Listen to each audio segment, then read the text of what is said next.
തുടർച്ചയായി ഉണ്ടാകുന്ന വന്യജീവി ആക്രമണങ്ങളിൽ വിറങ്ങലിച്ചു നിൽക്കുകയാണ് സംസ്ഥാനം. കോതമംഗലം കോട്ടപ്പടി പഞ്ചായത്തിലെ വാവേലിക്ക് സമീപം കോട്ടപ്പാറ പ്ലാന്റേഷനിൽ കടുവ പശുവിനെ ആക്രമിച്ച് കൊലപ്പെടുത്തിയ സ്ഥലത്ത് ഡിഎഫ്ഒയുടെ നേതൃത്വത്തിൽ പരിശോധന നടത്തി.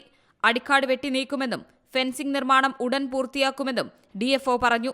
എന്നാൽ കടുവയുടെ സാന്നിധ്യം വനത്തിനുള്ളിൽ മാത്രമാണ് കണ്ടെത്താൻ കഴിഞ്ഞതെന്നും കൂടുവച്ച് കടുവയെ പിടികൂടാൻ കഴിയില്ലെന്നുമാണ് മലയാറ്റൂർ ഡിഎഫ്ഒ വ്യക്തമാക്കുന്നത്. നമുക്ക് ഏതെങ്കിലും പുറത്ത് മൂവ്മെന്റ് ഉണ്ടെങ്കിൽ അപ്പോൾ മാത്രം നമുക്ക് NTC പ്രോട്ടോകോൾ പ്രകാരം റിക്കമെൻഡ് ചെയ്യാൻ പറ്റും. ഇപ്പോൾ നമുക്ക് ഏതൊക്കെ മൂവ്മെന്റ് ഉണ്ടോ കംപ്ലീറ്റ്ലി അകത്താണ് ഉണ്ടത്. ആൻഡ് ദെൻ ഏതൊക്കെ ഈ കടുവ ടെൻഡൻസി നോക്കെങ്കിൽ നമ്മുടെ ലാസ്റ്റ് 3 ദിവസമായിട്ട് നമ്മുടെ സ്റ്റാഫ് അകത്ത് പോയിട്ട് ക്യാമറ ഫിക്സ് ചെയ്യുന്നുണ്ട്. അത് നോക്കെങ്കിൽ ഏതൊക്കെ ജഡമുണ്ടെന്നോ അത് അകത്ത് കൊണ്ടുപോകുന്നുണ്ട്. സോ കടുവാക്ക് അകത്ത് പോകാൻ ഒരു ടെൻഡൻസിയാണ് ഉള്ളത്.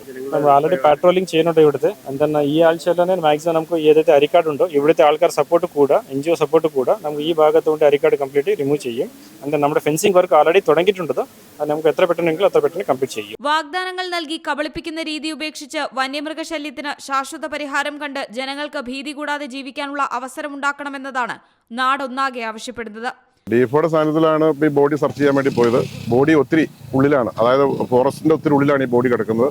ഇവിടുന്ന് ആ ബോഡി പല ദിവസങ്ങളായിട്ടാണ് ഈ ബോഡി അവിടെ എത്തിച്ചാണ്. ഒറ്റയടിക്കല്ല ബോഡി എത്തിച്ചാണ്. ഇനി ആ ബോഡിയുടെ തലഭാഗം മാത്രമേ ഉള്ളൂ. ബാക്കി കുറച്ച് തൊലിയുണ്ട്, കാലും അതിൻ്റെ അസ്ഥികൾ മാത്രമുണ്ട്. ബാക്കി ഭാഗങ്ങളെല്ലാം ഉള്ളിലേക്ക് വലിച്ചുകൊണ്ട് ഈ സാധനം തിന്നിരിക്കുകയാണ്. ഇപ്പം ഇനി വെള്ളത്തിൻ്റെ ആവശ്യമുണ്ട്, കുടിക്കാൻ വേണ്ടിയിട്ട് വെള്ളം. ആ വെള്ളം കിട്ടാത്തതുകൊണ്ടൊരു ബുദ്ധിമുട്ട് അതിൻ്റെ ഉണ്ട്.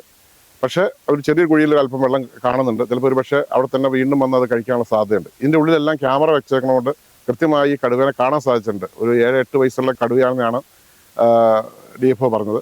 അങ്ങനെയെങ്കിൽ ഇത് വലിയ ഒരു അപകടം നമുക്കിവിടെ കാണാവുന്ന ഒരു അവസ്ഥയിലാണ് ഇപ്പോൾ വരുന്നത്. ഈ നാട്ടിലെ വന്യമൃഗങ്ങളുടെ ശല്യങ്ങൾ ഭയങ്കരമായി രൂക്ഷമായിരിക്കുകയാണ്. ഇവിടെ ഈ കഴിഞ്ഞ ദിവസം തന്നെ വന്ന കടുവ വളരെയധികം ഭീതിജനകമായ അന്തരീക്ഷം എല്ലാവരിലെയും പരത്തിയിരിക്കുകയാണ്. കാരണം ഇവിടെ ഈ കടുവ വന്നതിലൂടെ ഈ പ്രദേശത്തുള്ള ജനങ്ങൾക്കും പ്രത്യേകിച്ചും ഇവിടെയുള്ള ജനങ്ങൾക്കെല്ലാം ഭയങ്കരധികം ഭീതിയാണ്. വൈകുന്നേരങ്ങളിലായാൽ സഞ്ചരിക്കുവാനോ ഇനി അതല്ലെന്നുണ്ടെങ്കിൽ ഇന്നലെയും മിനിഞ്ഞാന്നും 4 നാളും എല്ലാ ദിവസങ്ങളിലും ആന ഇവിടെ ശക്തമായിട്ട് ഇറങ്ങുന്നുണ്ട്. കൃഷിനാശങ്ങൾ വരുത്തി സാധാരണ ജനങ്ങൾക്ക് ജീവിക്കാൻ സാധിക്കാത്ത ഒരവസ്ഥയിലേക്ക് അതിനെ മാറ്റിയിരിക്കുകയാണ്. പിണ്ടിമന, കോട്ടപ്പടി, വേങ്ങൂർ പഞ്ചായത്തുകളുടെ അതിർത്തിയിലാണ് കടുവയുടെ സാന്നിധ്യം സ്ഥിരീകരിച്ച പ്ലാന്റേഷൻ. പശുവിന്റെ ജഡാവശിഷ്ടം ഭക്ഷിക്കാൻ ഇടയ്ക്കിടെ കടുവ എത്തുന്നതും ആനക്കൂട്ടം തമ്പടിക്കുന്നതും വനം വകുപ്പിന്റെ ക്യാമറയിൽ പതിയുന്നുണ്ട്. കടുവ സാന്നിധ്യം സ്ഥിരീകരിച്ചതോടെ ജനങ്ങൾ ഭീതിയിലാണ്.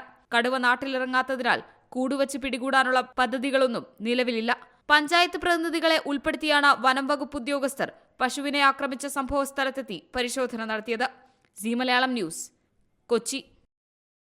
ഏറ്റവും പുതിയ വാർത്തകളും വിശേഷങ്ങളും വിരൽ തുമ്പിലറിയാൻ സീ മലയാളം ന്യൂസ് എല്ലാ ഡിജിറ്റൽ പ്ലാറ്റ്ഫോമുകളിലും ലഭ്യം.